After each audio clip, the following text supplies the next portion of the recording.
बिस्मिल्लाहिर्रहमानिर्रहीम। अस्सलाम वालेकुम। कल हम लोग गए थे हक बहू सच बहू दरबार पे। बहुत से लोगों को पता होगा और बहुत से लोगों को नहीं पता होगा। हक बहू सच बहू जो दरबार है तो सबसे पहले हम लोग ये गए थे माई बाप सरकार के जो दरबार है जो हक बहू सच बहू का मेन दरबार है ना, बहुत बड़ा माशाल्लाह से। वो इससे 25 मिनट के रास्ते पे है, मतलब यहाँ से 25 मिनट का रास्ता है। तो मैंने हल्का फुल्का सा ब्लॉग तैयार किया, आप लोगों के साथ शेयर कर रही हूँ। पसंद आए तो ज़रूर लाइक कीजिएगा। हाथ छोड़ें बेटी। ये बहुत बड़ी हस्ती का दरबार है माशाल्लाह माशाल्लाह। इस दरबार पे अगर आप लोग जाएंगे तो लोगों की जो भी मन्नत मुराद है ना वो ज़रूर पूरी होती है। अगर आप जाके वहाँ पे नहीं मांग सकते ना, आप घर पे बैठ के मांग लें कि अल्लाह पाक मेरा ये काम हो जाए, मुझे औलाद हो जाए, मुझे बेटी हो, मुझे बेटा हो, तो हम लोग उस दरबार पे जाके सलाम करेंगे तो आपका वो माशाल्लाह से मन्नत मुराद जो होगी ना वो ज़रूर पूरी होती है। मैंने अपने बेटे के लिए मानी थी तो अल्लाह ताला ने मुझे बेटे जैसी नेमत से भी नवाजा।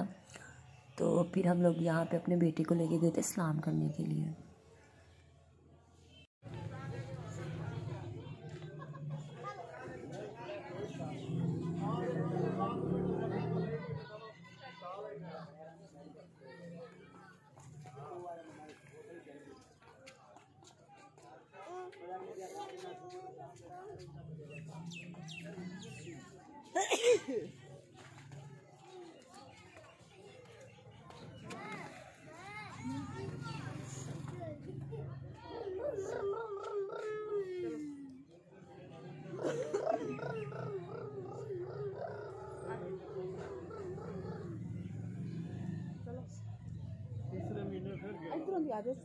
भैया इधर ही जाना सीधे, चलो ना के सलाम करो बेटा, काम में तैयार हो गए। और ये जो दरबार है ये दरियाए चनाब के अंदर है, मतलब कि यहाँ पहले दरिया होता था। ये सब कुछ दरिया के अंदर है। पहले जब हम लोग एक दफ़ा गए थे तो कश्ती में बैठ के, मतलब जो दरिया ना उसे क्रॉस करके गए थे, लेकिन अब वहाँ पे पुल बन गया तो उसके लिए काफ़ी आसानी हो गई जाने के लिए ना। तो ये सब कुछ दरिया के अंदर है, इतना बड़ा दरिया है। हाँ, आगे कुछ जगह ऐसी आती है जहाँ पे अभी भी पानी नज़र आता है कि वहाँ पे अभी भी पानी है और बहुत गहरा पानी है वहाँ पे। तो ये सब खेत वगैरह दरिया के अंदर ही है। और अगर फैसलाबाद से जाएं शोरकोट तो कम से कम 2.5 से 3 घंटे लग जाते हैं। बाकी ट्रैफिक पे डिपेंड करता है, अगर ज़्यादा ट्रैफिक गाड़ियाँ ना हो तो फिर तो बंदा जल्दी पहुँच जाता है, 2 घंटे लग जाते हैं इससे ज़्यादा। तो ये हम लोग दरबार पे पहुँच गए थे। ठंडी हवा चल रही थी, बहुत ठंडा हो गया था मतलब।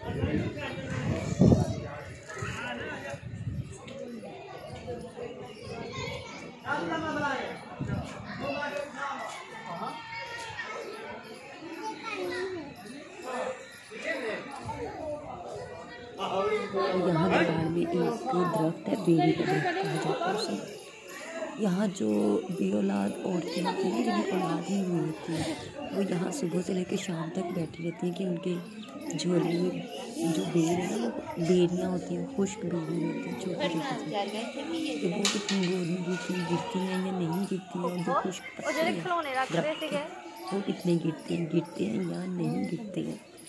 वो कहा ये जाता है कि अगर बेरियाँ, वो जो खुश्क बेर है ना, वो गिरें गोद में तो बेटियाँ होती हैं, और अगर पत्ते गिरें तो बेटे होते हैं।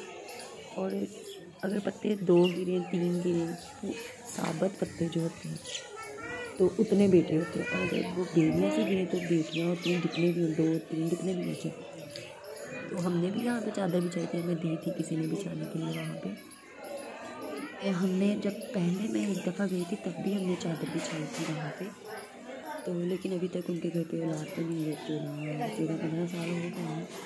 लेकिन बहुत सी औरतों को हुई भी है, बहुत सी औरतें बहुत सारी और मन्नतें भी मांगती हैं वहाँ पे एक कमरा है जहाँ पे झूले पड़े हैं ना बच्चों के, तो वो मन्नत मांग के चली जाती हैं। जब उनकी मन्नत पूरी हो जाती है ना औलाद की, तो वो उस कमरे में आके झूला रख देते हैं।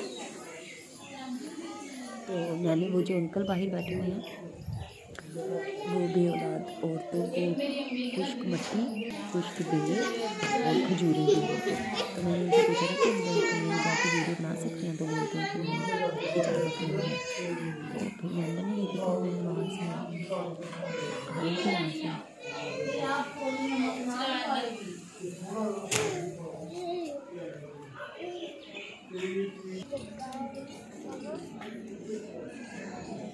आ जाएं, पीछे हो जाए।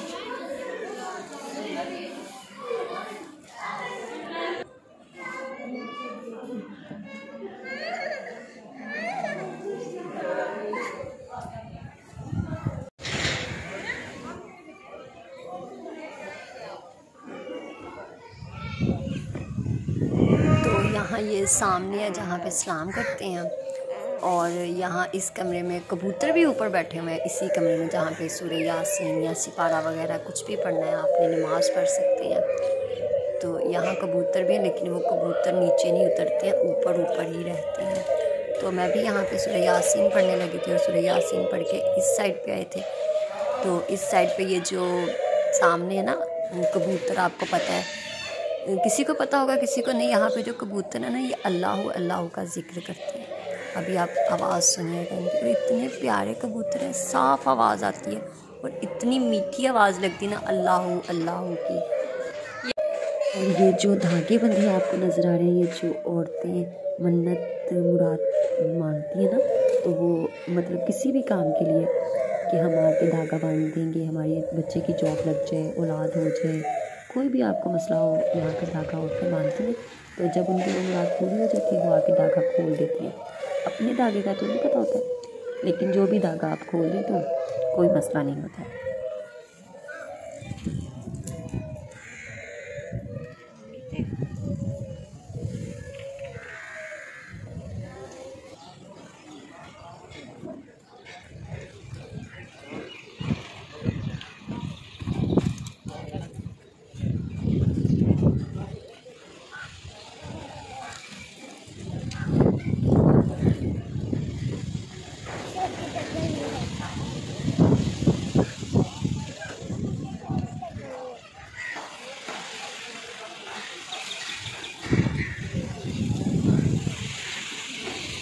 तो यहाँ हम लोग आगे जा रहे थे, हालांकि लंगर खाना बंद हो गया था, ये रात का लंगर तैयार हो रहा था। तो मेरे अंकल खलीफा हैं, तो उन्हें इजाज़त है कि वो अंदर आके किसी भी टाइम आके खाना खा सकते हैं। तो फिर हम लोग अंदर गए थे। कहते हैं यहाँ का जो लंगर है ये छोटे गोश्त में दाल मिला के बनाते हैं हलीम सा, और अगर कोई बीमार है ना तो वो जाके इनका लंगर खाए तो वो उससे सेहत मिल जाती है। एक तो यकीन की बात होती है ना।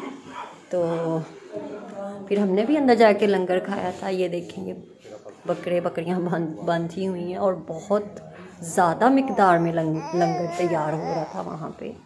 ये रात के लिए था, खाना तैयार हो रहा था। इतनी यक ठंडी हवा चल रही थी, बहुत ठंडी हवा थी। वो देखें धुएं।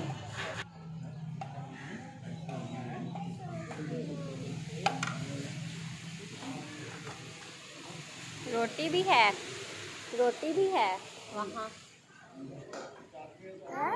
वहाँ रोटी भी है। जब हम लोगों ने खाना खा लिया तो मैं अपने बच्चे को उठा के बाहर आई, तो यहाँ पे ये एक आंटी और उनकी बच्ची रोटी खा रही थी। उन्होंने मेरे ख्याल में गुड़ वाले चावल दिए थे। तो इस छोटी बच्ची को ना अभी भी भूख लगी हुई थी, बस आंटी को भी भूख लगी हुई थी। तो फिर अंकल ने इन लोगों को दाल दी, तो मैंने बोला रोटी है वहाँ पे ना अंदर। तो दाल देख के वो इतनी खुश हुई, रोटी देख के भी आंटी बहुत खुश हुई, छोटी बच्ची भी। तो यहाँ पे जब हम लोग वापस आए अंदर से फारिग हो के ना, यहाँ पे 2 बच्चे इतनी प्यारी नाचते पड़े थे, इतनी प्यारी आवाज़ थी। तो फिर मैंने उनकी हल्की सी वीडियो ली थी। नात बहुत प्यारी थी, बहुत प्यारी आवाज़ में बच्चा पढ़ रहा था। ये देखिए छोटा सा बच्चा है, ये भी छोटा सा बच्चा है।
हर तरफ सो नात